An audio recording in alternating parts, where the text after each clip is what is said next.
ด4 ครั้งและต้องอุปสมบทได้ครบ9 วันไม่ต้องมีรอยสักที่อาจทำให้เสียภาพลักษณ์ของพระภิกษุสงฆ์ผู้อุปสมบทไม่ต้องเสียค่าใช้จ่ายใดๆแต่อาจจะร่วมบริจาคตามแต่จะมีจิตศรัทธาได้ผู้สนใจสอบถามรายละเอียดและสมัครโดยตรงที่พระครูวินัยธรชัชวาลชวนะปัญโยผู้ช่วยเจ้าอาวาสวัดพระสิงห์วรมหาวิหารโทร 0818828129 หรือที่นายพยูนมีทองคำประธานกรรมการมูลนิธิโทร 0897007939 ตั้งแต่บัดนี้จนถึงวันศุกร์ที่ 13 พฤษภาคม 2565 นี้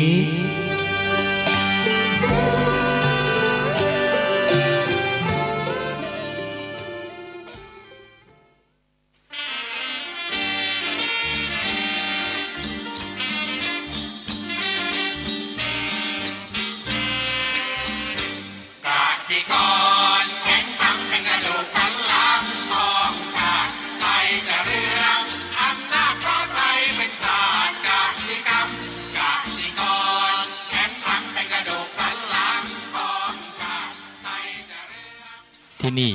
สถานีวิทยุ FM 104.50 เมกะเฮิรตซ์วัดฝายหินมหาวิทยาลัยเชียงใหม่จังหวัดเชียงใหม่รายการต่อจากนี้ไปขอเชิญท่านผู้ฟังทุกท่านเข้าสู่รายการดีมีคุณค่าน่าติดตามรายการเกษตรเพื่อชีวิตดำเนินรายการโดยกลุ่มรักเกษตรประสานงานโดยนายพิชัยคงพิทักษ์คณะเกษตรมหาวิทยาลัยเชียงใหม่หมายเลขโทรศัพท์053944030ขอเชิญทุกท่านติดตามรับฟังได้ณบัดนี้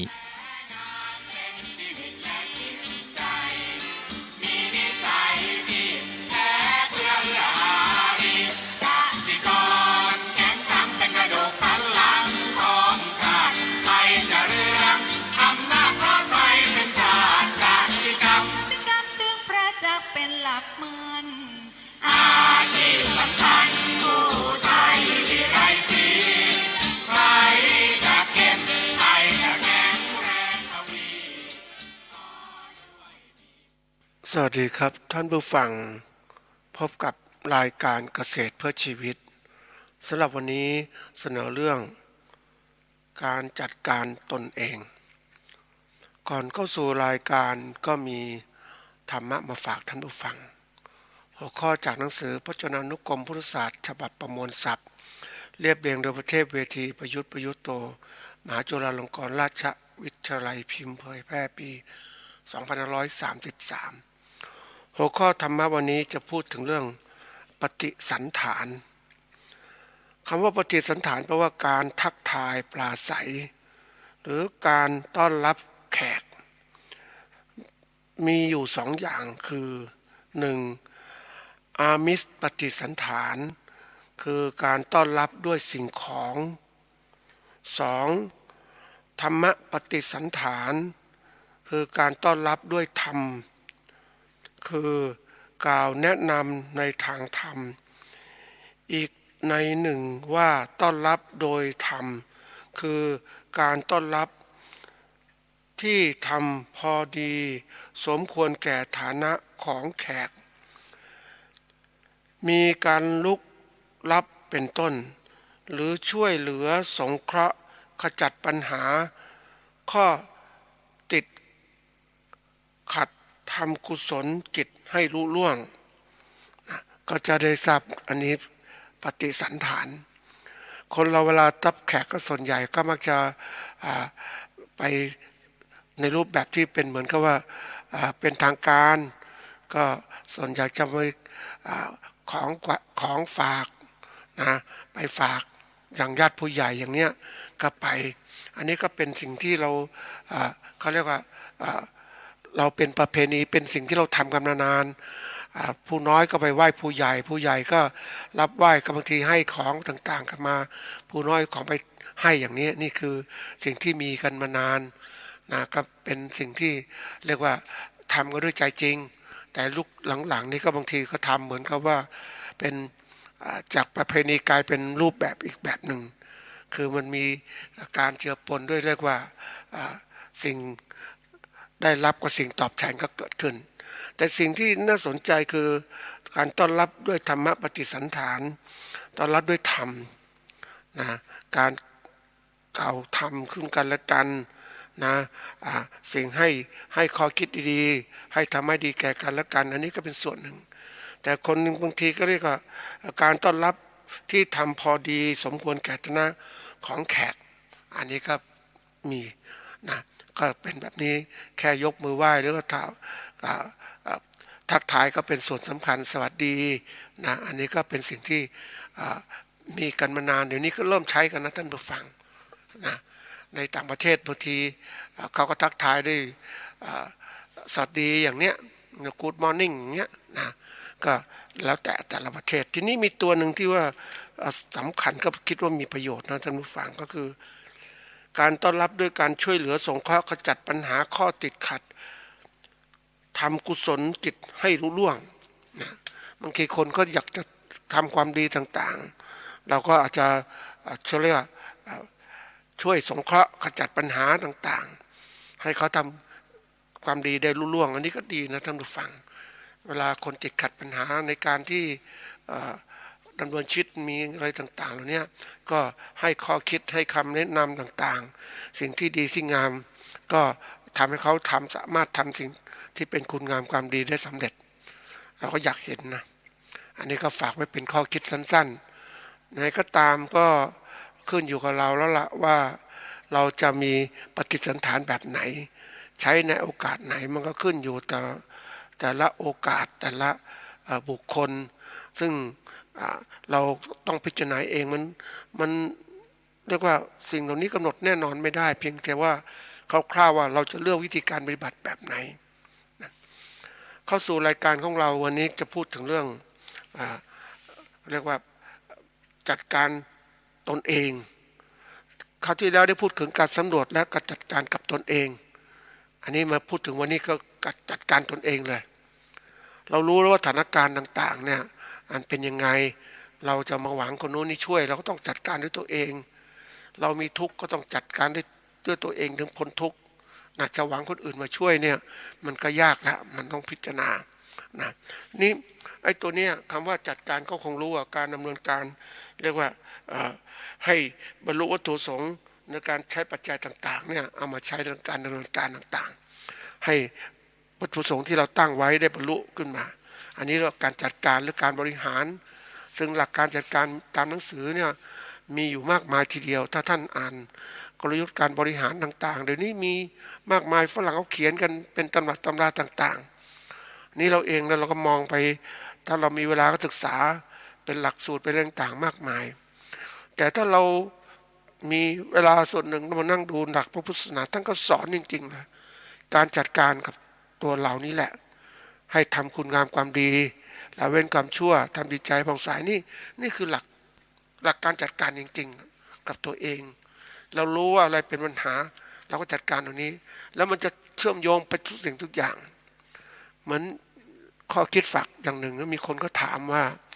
โอ้ทำอย่างไรถึงจะมีอายุยืนมีพระรูปที่อายุตั้ง100 ปีกว่าท่านก็พูดถึงว่าต้องขยันให้ใจเข้าไว้ฟังดูก็ง่ายนะท่านผู้ฟัง ให้ขยันให้ใจเข้าไว้นะแน่นอนการขยันให้ใจเข้าไว้เนี่ยต้องผู้เป็นเจ้าของชีวิตต้องมีร่างกายที่แข็งแรงปอดแข็งแรงนะดูแลสูดอากาศเข้าหายใจเข้าออกอากาศที่ดีอากาศบริสุทธิ์ก็จะทำให้ร่างกายแข็งแรงอย่าไปอยู่ในที่มันเรียกว่าอากาศไม่บริสุทธิ์มีกลิ่นควันอย่างเนี้ยนะมันก็ทำให้ปอดเราไม่แข็งแรงเพราะสิ่งพวกนี้เข้าไปในปอดของเราก็ทำให้เยื่อหุ้มปอดนั้นขยายตัวหรือหดตัวไม่ได้เต็มที่เพราะมันเข้าไปค้างอยู่ข้างในเราต้องเลือกที่นี้นี่คือการจัดการเราจะแข็งแรงก็ต้องพยายามที่อยู่ในที่ที่ดีนะออกกำลังกายนะ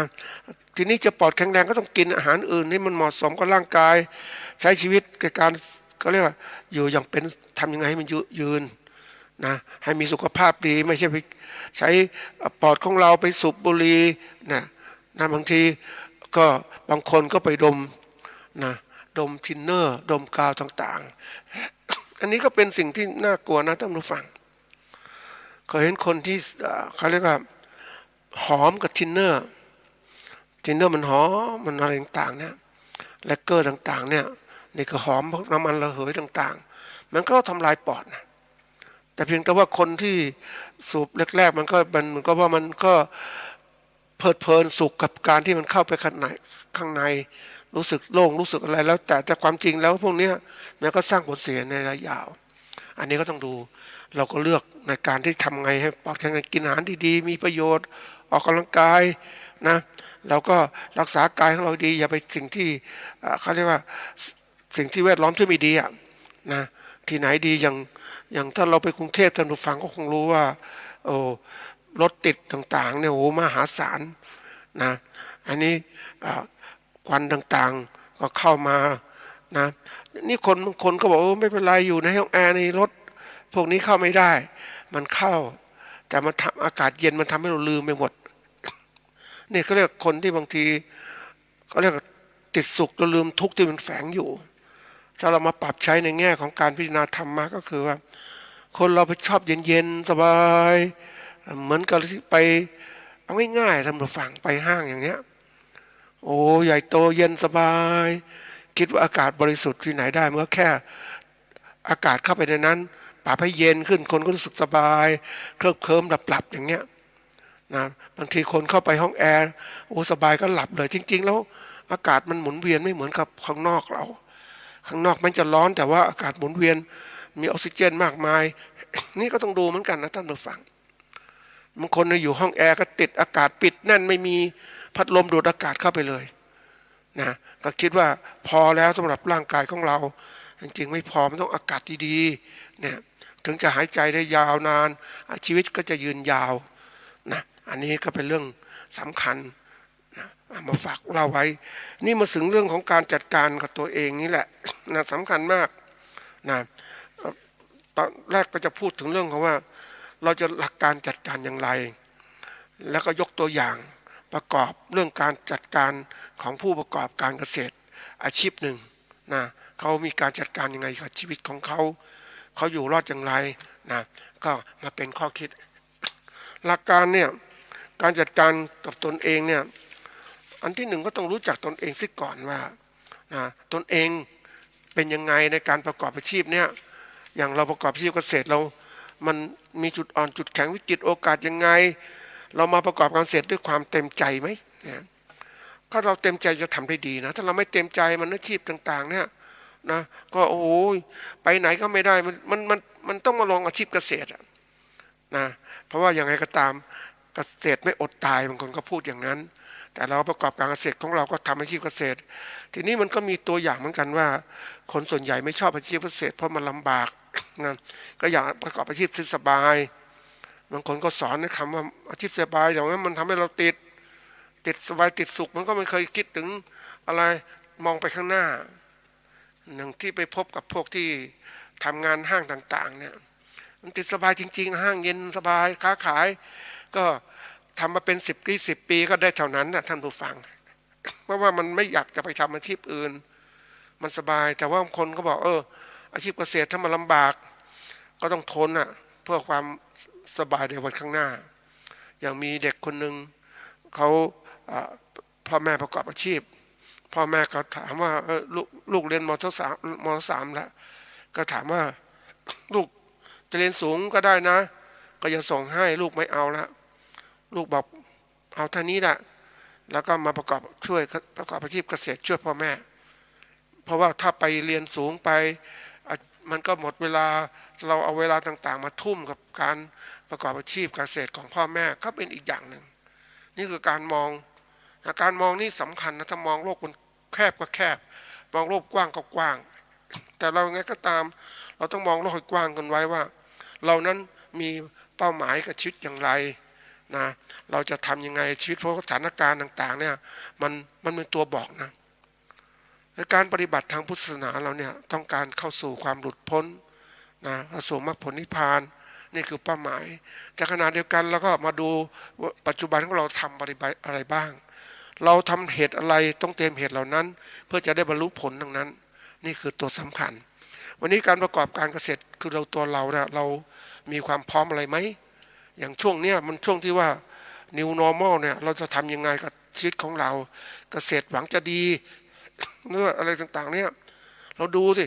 มันเป็นเพราะอะไรเราตอนนี้มาแก้ที่ตัวเรามองไปข้างคือชั่วโมงที่แล้วเราก็พูดถึงแล้วเฮ้ยมันต้องดูตัวเราทั้งหมดแล้วแหละเป็นหลักเราพร้อมที่จะสู้เราก็ต้องทำจริงจังของเราก็หาความรู้เพิ่มเติมในการศึกษาให้มากขึ้นเพื่อการแข่งขันต่างๆที่เกิดขึ้นนะประการที่สองเนี่ยต้องรู้สิ่งที่เกี่ยวข้องการประกอบการของตัวเกษตรของเราตัวขึ้นอยู่ตัวเราไม่พอมันขึ้นอยู่ปัจจัยภายนอกด้วยปัจจัยที่ภายนอกมันมีทั้งสองแบบคือแบบที่เรียกว่าเกื้อกูลนะสนับสนุนทำให้เกิดความสำเร็จอันที่สองเนี่ยมันเป็นตัวเขาเรียกไม่เกื้อกูลแล้วเป็นตัวเขาเรียกขัดขวางสร้างอุปสรรคขัดขวางทำให้การประกอบการไม่สำเร็จมันก็เกิดขึ้นเราต้องดูอันไหนเกื้อกูลก็สร้างมันมีมากขึ้นอันไหนที่เป็นปัญหากระจัดขัดขวางเราก็ทำจัดการกับมันนะในการที่เราจะมุ่งไปข้างหน้าเราต้องจัดการสิ่งอุปสรรคขัดขวางเราอย่างอุปสรรคขัดขวางตรงนี้มันมีอย่างที่ว่าเศรษฐกิจการเมืองสังคมสิ่งแวดล้อมนะแล้วก็นะมันตัวสำคัญที่เกื้อกูลเราก็มองให้ออกวิเคราะห์ให้เป็นว่าเฮ้ยมันเป็นยังไงตัวไหนที่เป็นตัวสำคัญตรงที่จัดการ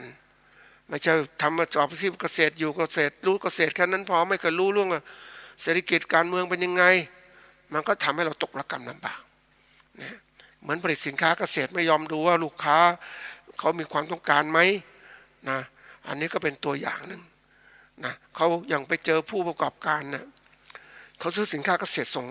ออกขายต่างประเทศและก็ในประเทศเขามีเป้าหมายปี2565เขาซื้อสินค้าเกษตรตัวนี้เป็นพันกว่าตันเนี่ยเขากำหนดว่าจะซื้อสินค้าตัวนี้พันกว่าตัน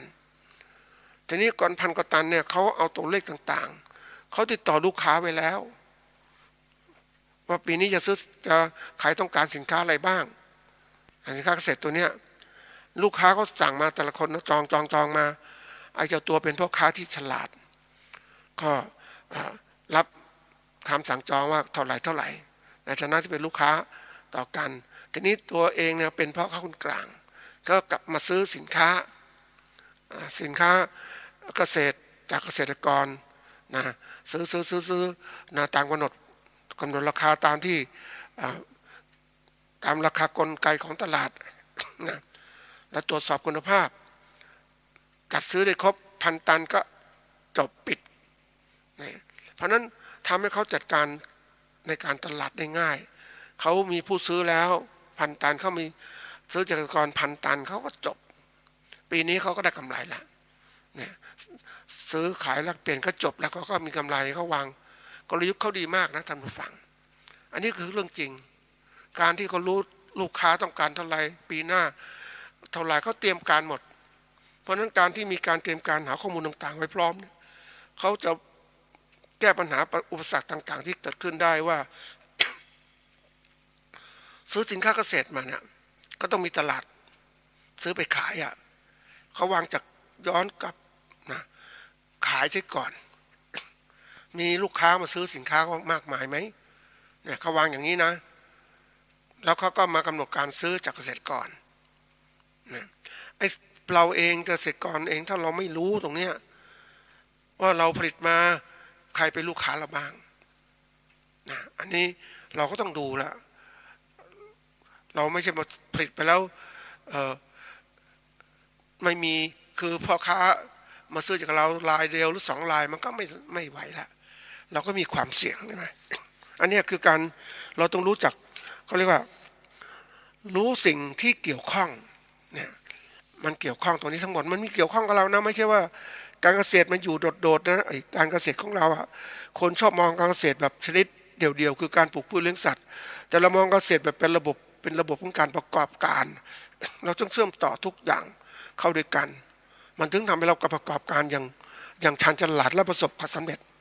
นะอันถัดมาคือข้อที่3ก็คือว่านำสิ่งที่จัดตัวสำคัญที่เราต้องเรียนรู้และนำมาปรับใช้เลยนะสิ่งสำคัญต่างๆในประเด็นสิ่งที่เป็นแวดล้อมด้วยนะ สิ่งที่ตัวเราด้วย แล้วก็อะไรเป็นเรื่องสำคัญเราจะต้องให้ความสำคัญ แล้วก็รีบปรับตัวเรียนรู้ให้เร็ว แล้วก็นำมาใช้ เพราะว่าเราไม่ค่อยเรียนรู้ส่วนใหญ่เราเวลาเราวิเคราะห์นะท่านผู้ฟังเราไม่ค่อยหัดวิเคราะห์มันก็เป็นเรื่องยากเหมือนกันนะเพราะว่าเราก็วิเคราะห์แบบธรรมดาเหมือนกับไม่ใช่มืออาชีพอะแต่วันนี้เราต้องหัดเป็นมืออาชีพเอาตัวอย่างนะไปเจอผู้ประกอบการภัตตาคารอาหารนะเขามีการวิเคราะห์ของเขาตลอดเขาคิดเขาวางแผนขณะที่เขาเดินนะท่านผู้ฟังตอนเช้าเดินออกกำลังกายเขาก็เดินทุกวันวันละ1 ชั่วโมงขณะที่เขาเดินเราจะถามเขาว่าคิดอะไรอยู่ทำไมเดินแบบนี้ก็เขาก็บอกว่าใครควรดูว่าเราทำอะไรไปเนี่ยมันสิ่งที่เราทำไปแล้วมันมีอะไรบกพร่องไหมนะเราจะแก้ไขอย่างไรมันดีก็ดีอย่างไรถ้าไม่ดีมันไม่ดีเพราะอะไรเราก็รีบปรับตัวแก้ไขเขาเหมือนกับว่าใช้เวลาเดินเพื่อการกบคิดปัญหาเขาด้วยออกกำลังกายก็ได้คิดแค่ปัญหาแล้วก็จะปรับตัวอย่างไรเพื่อการที่จะดำเนินการให้ดีขึ้นในวันนี้หรือพรุ่งนี้เนี่ยก็เตรียมการไม่ใช่หยุดนิ่งๆคนเราเวลาทำการอะไรต่างๆเนี่ยก็มีใจจดจ่อในการที่สิ่งที่เราทำแล้วก็มีการใครควรพิจารณาว่าสิ่งที่เราทำมันดีไหมเนี่ยต้องหัดใครควรอย่างนี้มันจะเกิดเขาเรียกว่าสติปัญญาสติแปลว่าเลือกได้ปัญญาคือความรอบรู้เพื่อจะแก้ไขรอบรู้เพื่อจะทำความเข้าใจเราจะเห็นสิ่งที่เป็นปัญหาได้ชัดเจนสิ่งที่ไม่เป็นปัญหาด้วยแล้วหาทางแก้เสียเราไม่ใช่ว่าทำแล้วก็ทำนะมันเหมือนกับว่าเราเองเวลาทำอะไรต่างๆไม่ค่อยเก็บเป็นการบ้านท่านผู้ฟังทำเสร็จแล้วเสร็จเหมือนกับเราเป็นลูกน้องคนอื่นนั่นแหละเจ้านายสั่งทำนี้ทำตามที่เจ้านายสั่งก็ถือว่าจบแล้วนี่ในฐานะที่เป็นลูกน้องแต่ในฐานะที่เราเป็นผู้ประกอบการเราคิดแบบเฮ้ยเราทำเนี่ยมันทำดีไหมมีข้อบกพร่องอะไรไหมนะอันไหนจะทำก่อนทำหลังต้องคิดละนะจะวางกลยุทธ์ยังไงเพื่อการจะอยู่รอดในธุรกิจอย่างไรมันต้องคิดอย่างรอบคอบอย่างนี้นะมันถึงจะทำการเกษตรอย่างมืออาชีพท่านผู้ฟังนะเราส่วนใหญ่เนี่ยเราเป็นมืออาชีพนะแต่อาชีพที่ไม่ค่อยจริงจังนะเราไม่ค่อยคาดหวังว่าจะบางคนเนี่ยประกอบการเสร็จก็เพราะไม่มีอาชีพอื่นเราคิดอย่างเงี้ยคิดเป็นเพื่อถ้าอะไรมันดีกว่าจะไปวันนี้ไม่มีอะไรดีกว่าก็อยู่ตรงนี้ก่อนเนี่ยนะมันเป็นอะไรที่แบบมันทำไมคิดกันอย่างนั้นเราทำอะไรก็ตามต้องมีความมุ่งมั่นไม่ใช่เดี๋ยวก็กลับมาเรามุ่งมั่นเราจะเริ่มรู้เราสิ่งที่เราเรียนรู้ไปมันมีคุณค่านะท่านผู้ฟังแม้นความล้มเหลวก็ตามที่มันเกิดขึ้นแล้วก็เอามาพิจารณาหาคุณค่าของมันล้มเพื่อจะลุกแล้วก็สู้ต่อไปเจอปัญหาแบบนี้ก็เอาชนะมาให้ได้นี่คือการเรียนรู้อย่างเรารู้ว่าเราอ่อนแอตรงไหนอย่างเอาตัวอย่างนะการคิดต้นทุนสินค้าเกษตรในปัจจุบันเนี่ยนะเราก็ไม่เคยคิดคิดคร่าวๆตอนนั้นเองเหมือนเจอแม่ค้าขายของเขาไม่ทำบัญชีเขาก็คิดว่าซื้อมา10 บาทขาย12 บาทเท่านี้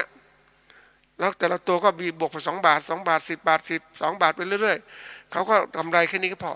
เขาไม่ได้ทำบัญชีว่าละเอียดยังไงนะเพียงเขาเอาคร่าวๆมันคร่าวๆก็ได้คร่าวๆมันก็ไม่เห็นข้อบกพร่องตรงไหนใช่ไหมแล้วเสร็จแล้วบางทีเราก็คิดต่อเฮ้ยถ้าเราละเอียดนะเราจะคุมการใช้จ่ายคุมมันกำไรเราได้ว่ากำไรลดเท่าไหร่แล้วก็มีบัญชีรายงานของเรามีเท่าไหร่ลงไปนะส่วนใหญ่ไปเจอผู้ประกอบการที่แบบขายสินค้าต่างๆนะเขาก็จัดการแบบธรรมดาอย่างเงี้ยไม่เคยมีบัญชี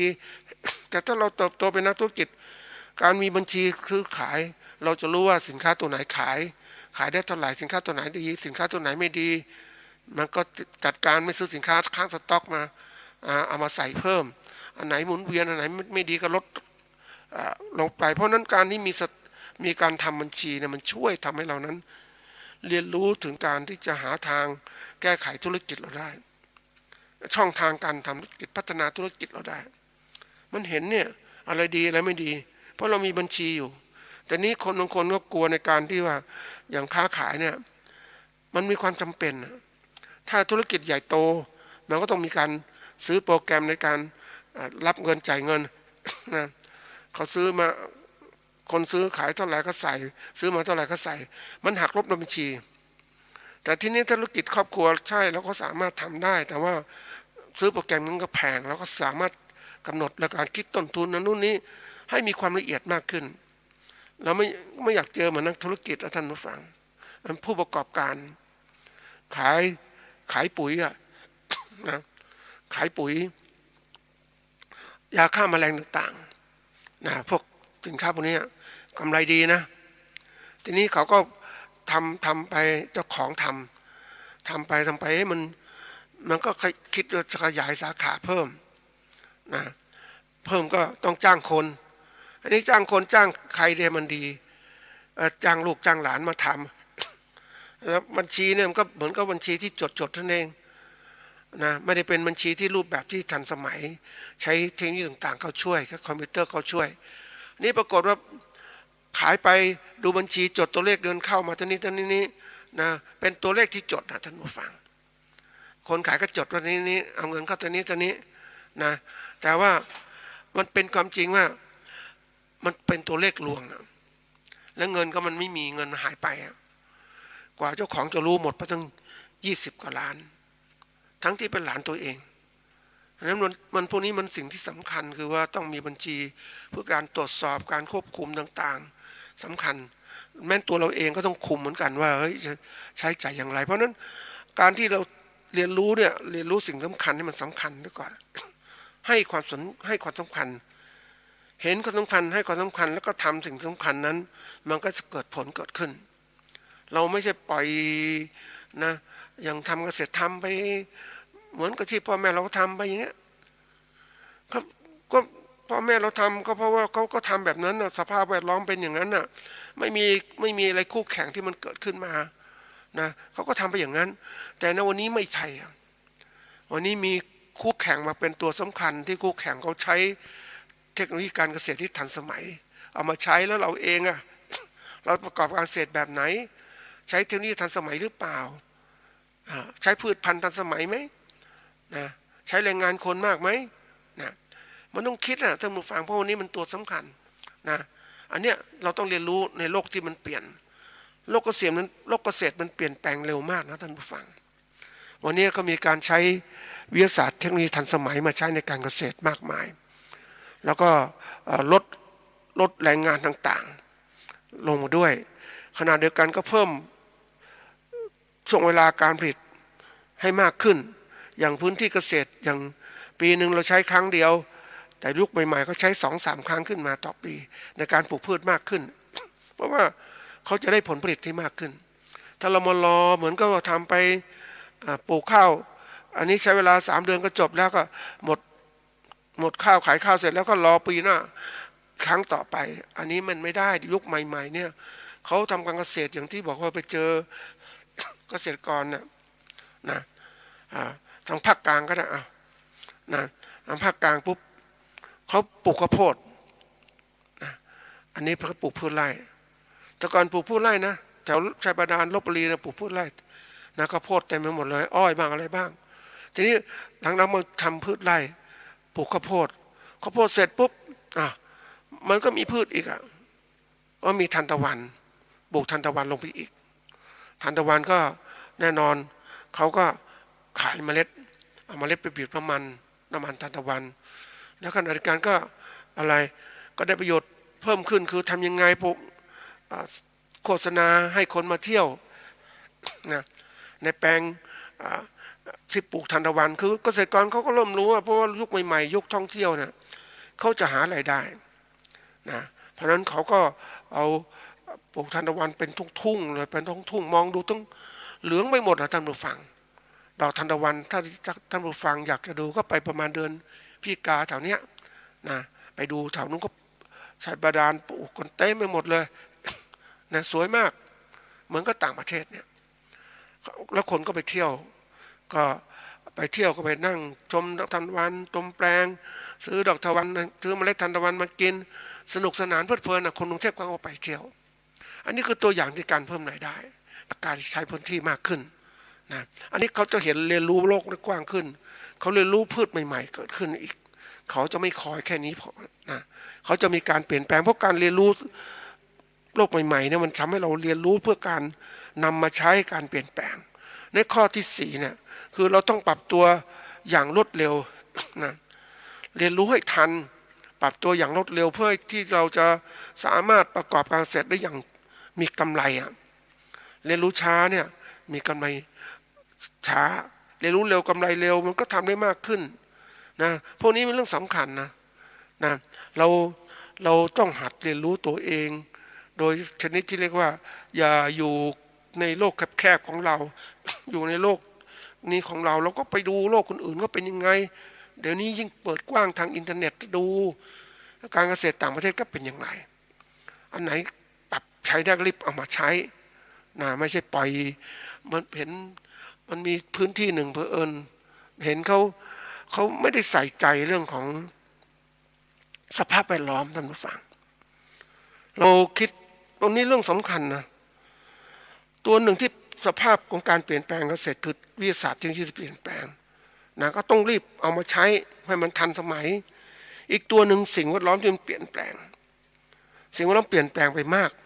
มันเร็วกว่าเดิมอ่ะอย่างร้อนก็ร้อนมากฝนก็ไม่กระตกฝนตกก็น้ำน้อยน้ำมันตกทีมากก็มันก็ไหลหลากไปแล้วก็ไม่มีทางเก็บนะอย่างเนี้ยท่านผู้ฟังเขาคงรู้ว่าประเทศจีนเนี่ยเขาก็เริ่มคิดเขาไม่ใช่เริ่มคิดเขาทำแล้วน้ำโขงผ่านเขาเนี่ยแม่น้ำโขงผ่านเขาก็สร้างเขื่อนมันผ่านประเทศเขาก็สร้างเขื่อนเก็บน้ำไว้ใช้ปั่นไฟแล้วก็แต่ละเขื่อนก็มีทยอยกันมาแล้วก็เขื่อนนี่มันกั้นน้ำแล้วสูงยกระดับน้ำสูงขึ้นก็น้ำก็ไปในเขตชลประทานเขาสร้างชลประทานปลูกพืชเพิ่มขึ้นเพราะนั้นเขาก็ได้ประโยชน์สูงสุดของเขาอ่ะนี่ไอ้เราเคยก่อนเนี่ยเราก็เคยคิดว่าอยู่โอ้ยน้ำโขงสบายนะโอ้มันไหลทั้งปีเดี๋ยวนี้ไม่ก็ไหลแล้วน้ำน้อยลงปลาบึกก็ไม่ค่อยมีแล้วไอ้ตัวอย่างนะการ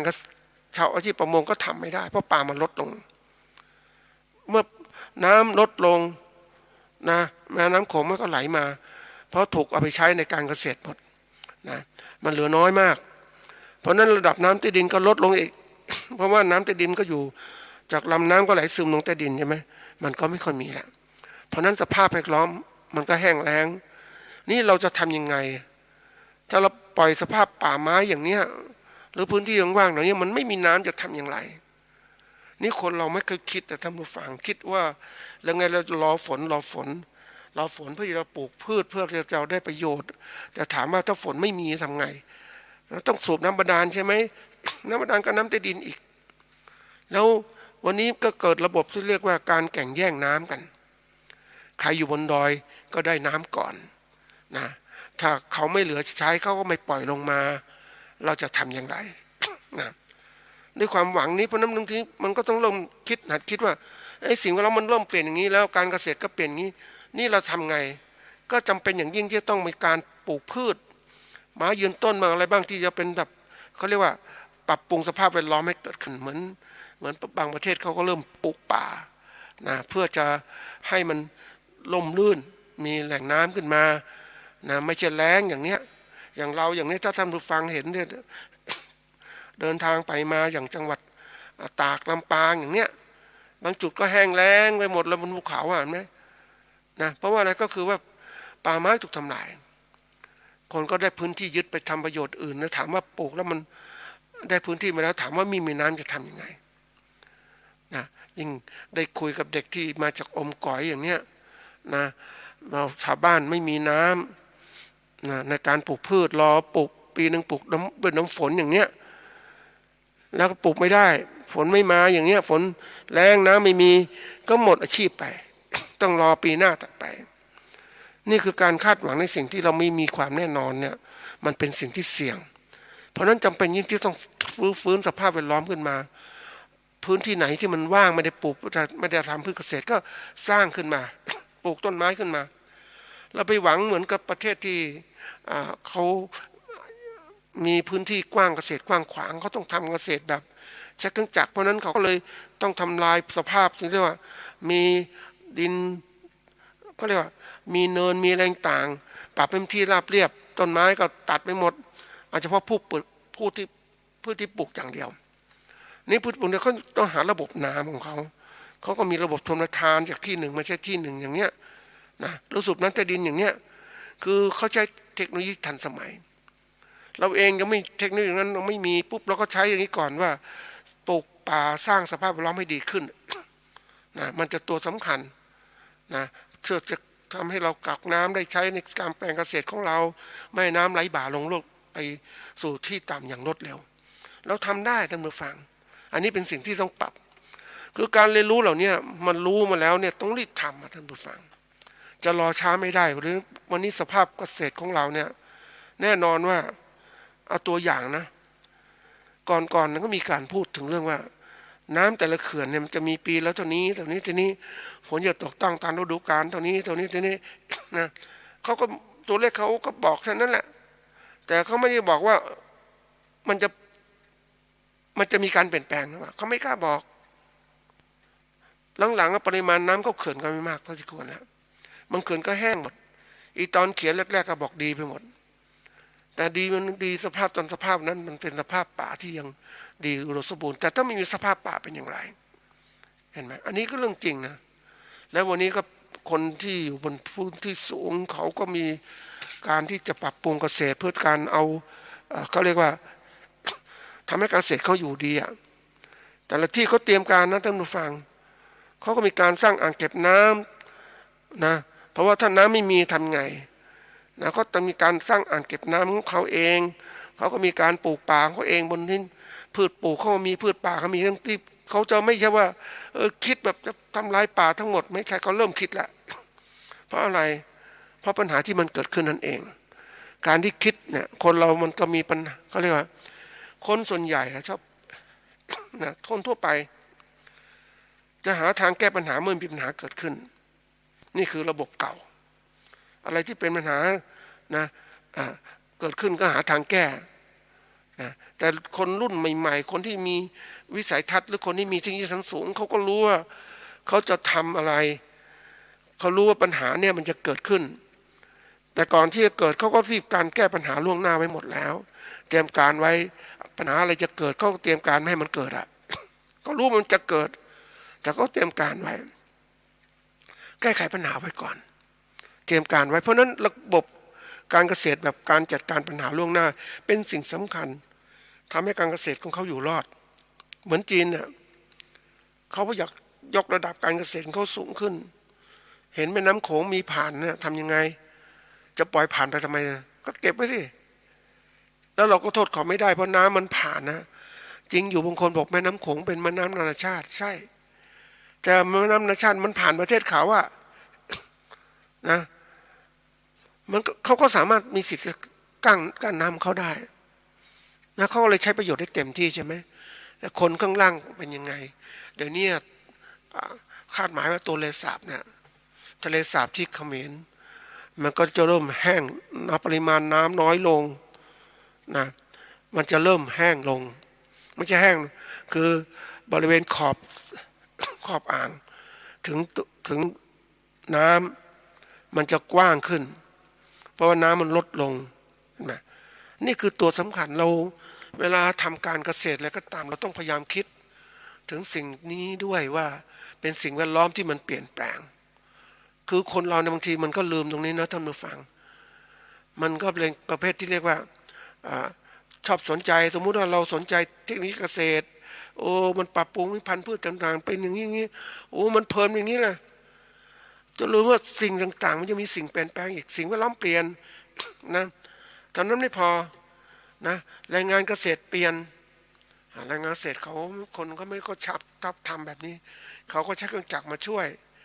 นะนี่คือลดปัญหาแล้วถ้าเครื่องจักรมาช่วยก็ต้องใช้น้ำมันใช่ไหมทำยังไงเนี่ยเป็นการเกษตรยุคใหม่ที่มันบีบบังคับตัวเราเองอ่ะจริงๆเราไม่อยากจะเปลี่ยนนะ คนบางคนก็อยากจะชินชาอยากชอบแบบเดิมแต่บางคนไม่อยากทำแบบเดิมเพราะมันลำบากก็เปลี่ยนมาใหม่ๆอย่างการเกษตรที่ทำไมต้องมีการใช้เคมีเกษตรก็ไปช่วยเพราะว่าอะไรดิน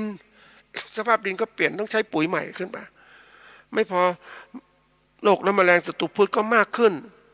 ก็ต้องใช้เคมีเกษตรเข้าไปใส่นะอันนี้ตัวสำคัญระบบเกษตรถึงจะปรับตัวนะระบบการประกอบการเกษตรต้องเหมือนกันก็ปรับตัวอีกนะเพิ่มการตลาดเข้าไปเรียนรู้การตลาดมากขึ้นนะวันก่อนได้มีโอกาสเรียนรู้ผู้เขาเรียกว่าผู้ประกอบการเจ้าของร้านนะท่านผู้ฟังก่อนเราก็ไม่เข้าใจนะทำไมเขาจึงมีค้าขายออนไลน์นะนี่ค้าขายออนไลน์เนี่ยก็เลยถามว่าแล้ว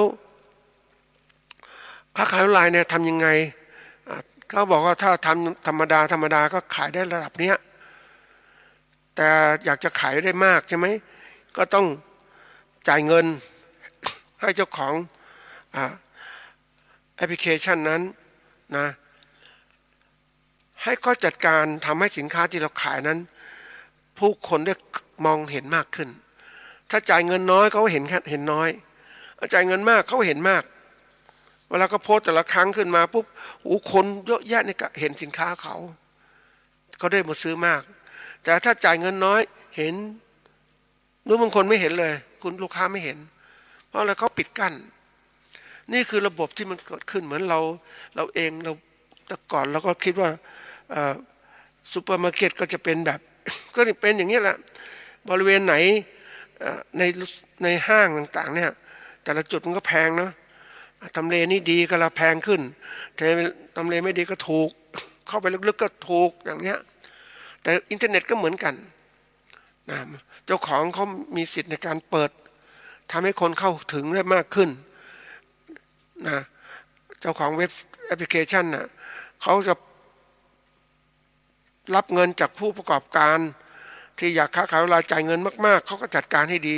จ่ายเงินน้อยๆหรือไม่จ่ายเงินก็ต่ำลง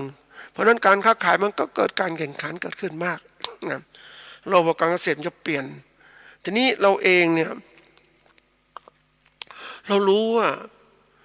เทคโนโลยีเนี่ยมันมีการเปลี่ยนแปลงมันต้องแข่งขันนะแข่งขันในการที่จะค้าขายทำให้ลูกค้าเห็นมากขึ้นทีนี้มันมีตัวหนึ่งนะท่านผู้ฟังที่อาจจะต้องเรียนรู้ก็คือว่าในการค้าขายบางครั้งเนี่ยผู้ขายเนี่ยนะก็สามารถทำธุรกิจได้ตนเองจริงๆไม่ต้องใช้เทคโนโลยีมากมาย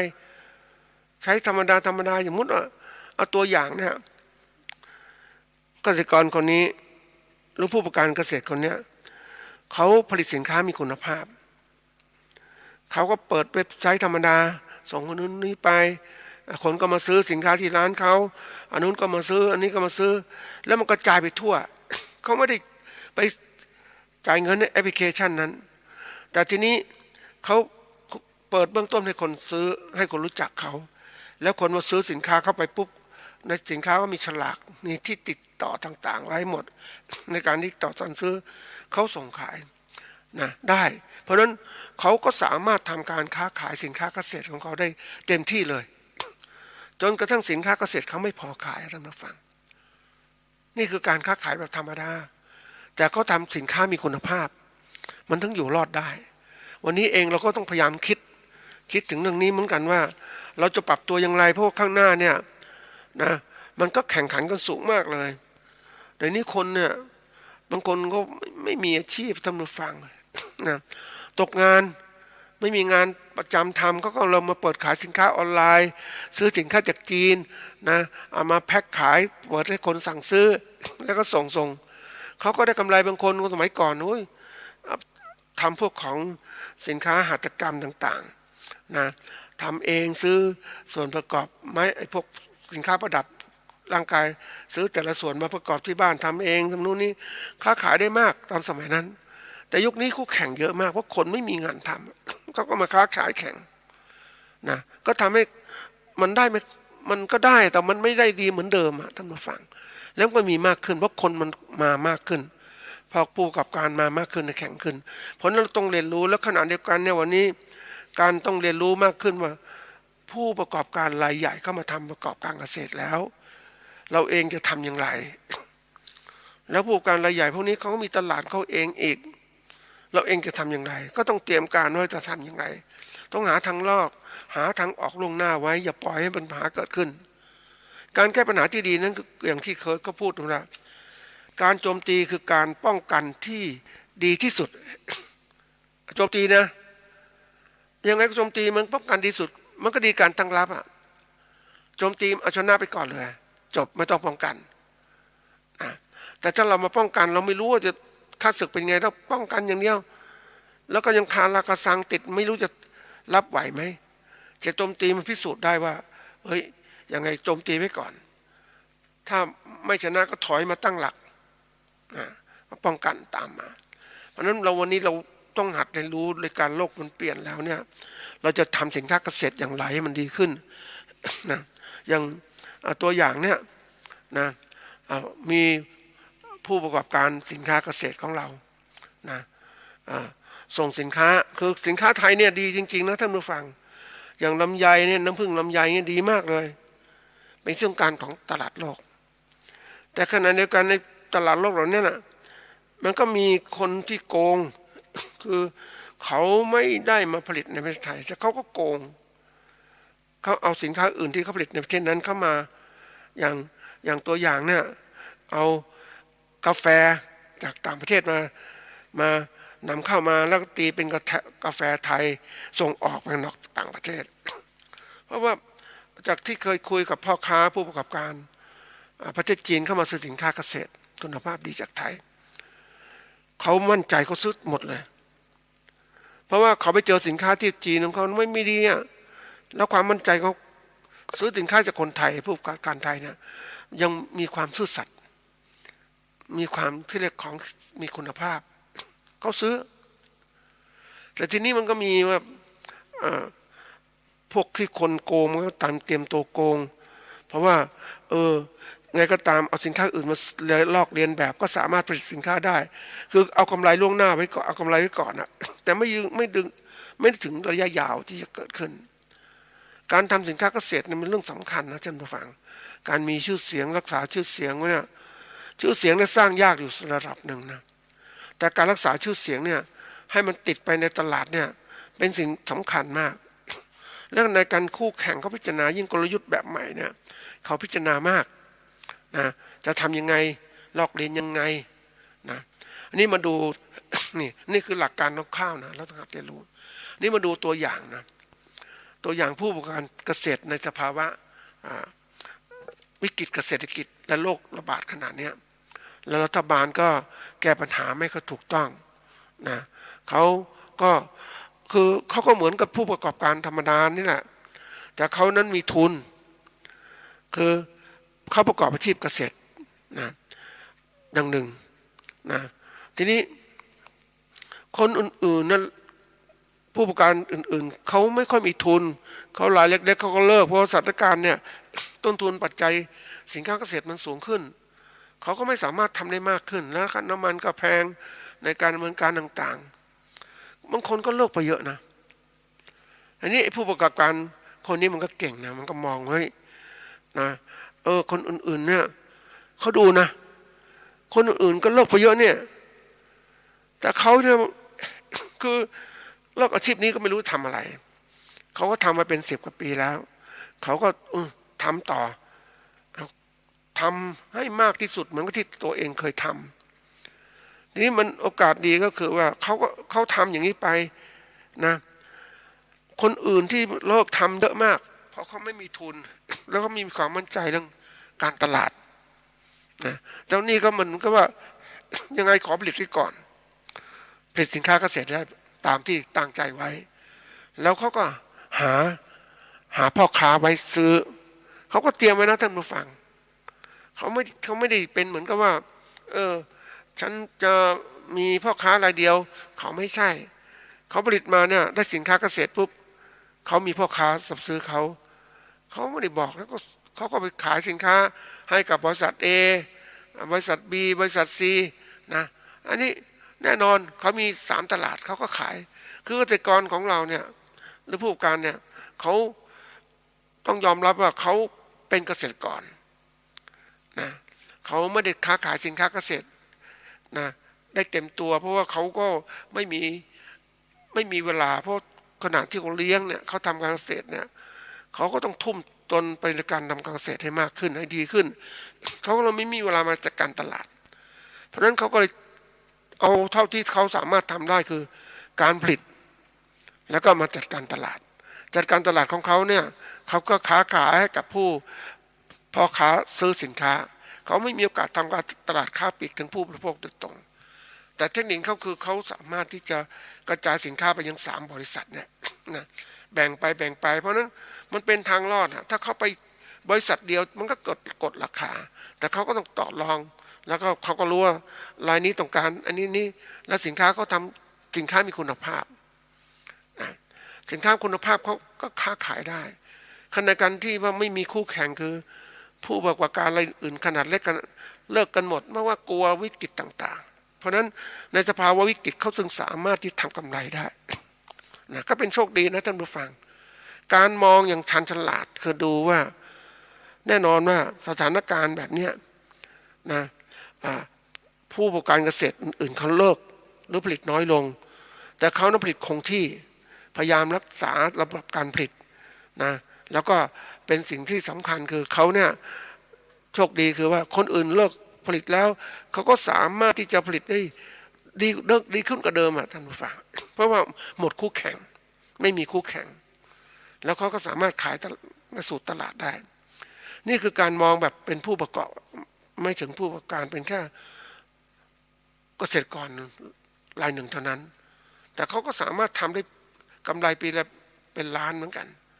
นะคือมองไปเนี่ยมันอะไรต่างๆก็ไม่มั่นคงแต่เขาสามารถจัดการ